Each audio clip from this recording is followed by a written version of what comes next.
Bonjour à tous. Alors Elisabeth, on va prolonger un peu ce qu'on disait avec Jean-Claude Bonjour, parce que vous voulez revenir, vous, sur les annonces de Christophe Castaner. Et à mon avis, vous n'avez pas tout à fait la même opinion.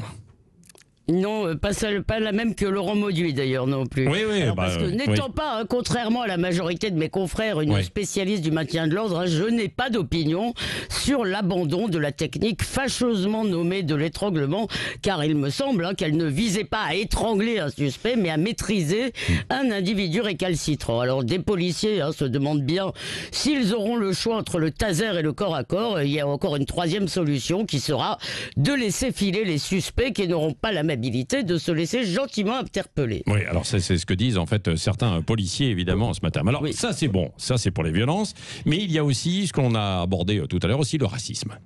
Oui, et bien sûr, qui s'opposerait évidemment à la tolérance zéro dans ce domaine. Alors, à condition, bien sûr, de ne pas crier au racisme dès qu'il existe une tension entre un flic et un Français noir ou arabe. Or, Castaner parle, ça a été déjà beaucoup évoqué, de suspension envisagée systématiquement en cas de soupçon avéré. Le bel oxymore que voilà, un oxymore, vous savez ce que c'est, une contradiction dans les termes, une roue carrée par exemple. Alors, en effet, soit c'est un soupçon, soit c'est avéré. Sinon, vous accusez, n'importe qui peut accuser un policier de racisme et il est suspendu. Alors, l'étonnant Jacques Toubon qui est passé du Rotary au col Mao, parce qu'il est devenu quasiment d'extrême gauche, il voulait supprimer la présomption d'innocence pour les crimes sexuels.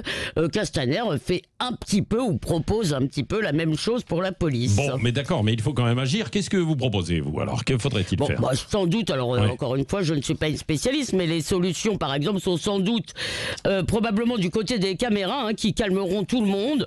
Évidemment, du recrutement, ça n'est pas la peine de laisser entrer dans la police des gens qui veulent cracher leur haine. Et aussi de formation, parce que les policiers ne sont pas du tout prêts à être des ennemis à abattre. Or, que fait Christophe Castaner? Eh bien, il place la police sous surveillance, comme s'il y avait pour elle une présomption de racisme et de brutalité. Et dans le rapport de force qu'il y a entre les délinquants, les criminels d'un côté, les forces de l'ordre de l'autre, eh bien, il affaiblit un peu les secondes tout de même, parce que vu la lenteur de la réponse pénale, la tolérance zéro pour les agressions et les injures de policiers, de pompiers et autres n'est sans doute pas pour demain. Oui, alors au-delà des mesures concrètes, il fallait aussi une réponse sans doute politique, Elisabeth. Oui, et bien justement, alors là, c'est la pire qu'on pouvait apporter, parce qu'on a un pouvoir qui agit sous la pression pour répondre à l'émotion de l'opinion, émotion légitime d'ailleurs, mais qui est habilement montée en sauce par l'extrême gauche radicale chic et en fait par des groupuscules qui vomissent la France et son gouvernement. Et il aura beau les caresser dans le sens du poil et leur faire des mines, eh bien, ils continueront à afficher leur mépris. D'ailleurs, ça n'a pas loupé, au mépris du droit et de l'impartialité tout de même qu'on attend d'elle s'agissant d'une affaire en cours. Eh bien, Nicole Belloubet a demandé à voir Assa Traoré, une dame qui insulte la justice française. C'est tout de même un peu aussi un camouflet pour la gendarmerie.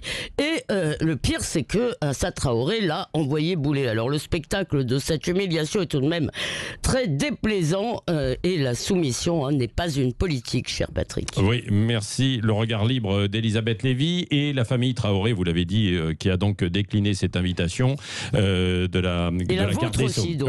Oui, et la vôtre, et la nôtre, c'est vrai aussi, puisqu'on l'avait invité pour 9h tout à l'heure, on n'a pas eu de réponse. On aura, pour en débattre aussi, avec Laurent Mauduit de Mediapart qui sera avec nous, on aura justement aussi l'avocat des gendarmes concernés dans l'affaire Adama Traoré qui sera avec nous tout à l'heure dans le petit déjeuner à 9h. Et restez avec nous dans un instant, c'est Hortense Diftin qui sera avec nous.